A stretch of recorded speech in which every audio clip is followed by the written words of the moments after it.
ko pa pala, meron pa pala ako nito. Ay, wag niyo napansinin yung kulay niya kasi nakalagay talaga siya dun sa pouch ko talaga. And talagang halatang gamit na gamit talaga siya. So, ayan siya. So, ito yung JMCY na ano nila, mascara. So, for me, okay na okay to if naghahanap kayo ng mascara na kung saan minsan, di ba, minsan iba yung look na gusto natin, like very natural lang. Tapos minsan naman yung look talaga na parang, alam mo yung parang pwede ng pang competition ba? Alam mo yung parang may competition ka everyday sa school, ganun. Ayan. So, first is meron sila guys, yung fine lang siya. Ayan, yung parang sobrang fine lang talaga siya. Ayan, if gusto mo yung parang natural looking lang na pilik mata, so itatry ko siya dito sa pilik mata ko. Ayan siya. So, ganyan siya guys, like very fine lang talaga siya. 'Di ba kasi may mga iba parang gusto nila na parang natural lang tingnan yung mga pilik mata. Ganyan. And for me, tingnan mo, 'di ba? Naha-highlight niya talaga yung ano mo. Yung talagang pilik mata mo talaga. So, ito yung kabila. Ito yung, natural. May nakalagay naman yan na pangalan nila. Pero hindi ko na nakikita dito sa aking mahiwagang, bote. Ayan siya. So, ito guys yung sa may natural. Ayan siya. So, hindi ko kasi pala pinag-curl.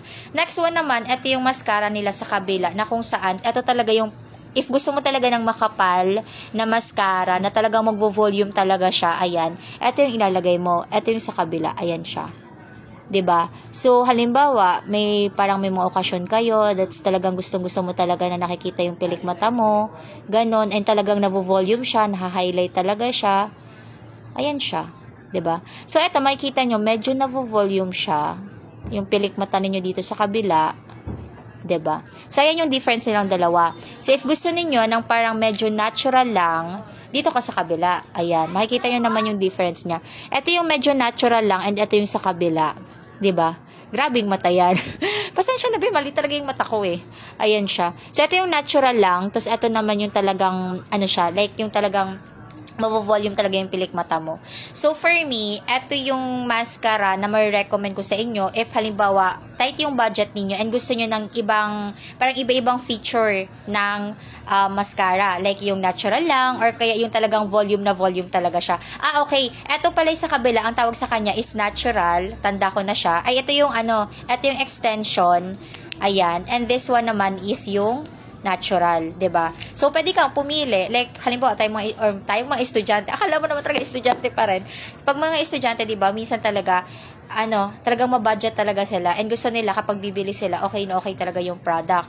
And pagdating sa kasi minsan gusto natin talagang madami siyang magagamit or ilang beses natin siya magagamit, then this one, okay na okay siya. Kasi anytime na gusto mo ng natural na look para sa pilik mata mo, then go. Then pag halimbawa may mga event ka naman na kailangan mo talaga ng mavo-volume talaga yung pilik mata mo, then go for this one naman. So again, ito yung JMCY guys na mascara nila. And for me, tinan mo naman, gamit na gamit din talaga yan.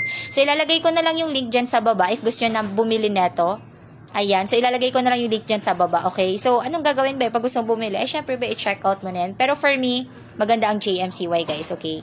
So, alam naman, guys. Tinan mo naman din kung ano yung mga nandito sa akin na JMCY. Eyeliner, gel eyeliner. Meron tayong 3-in-1 na matte lipstick. Tapos, ito pa ba, meron pang mascara. Ayan. So, if gusto nyo na ito, ilalagay ko na lang din yung link dyan sa baba. Okay? So, yan naman, guys. Bye!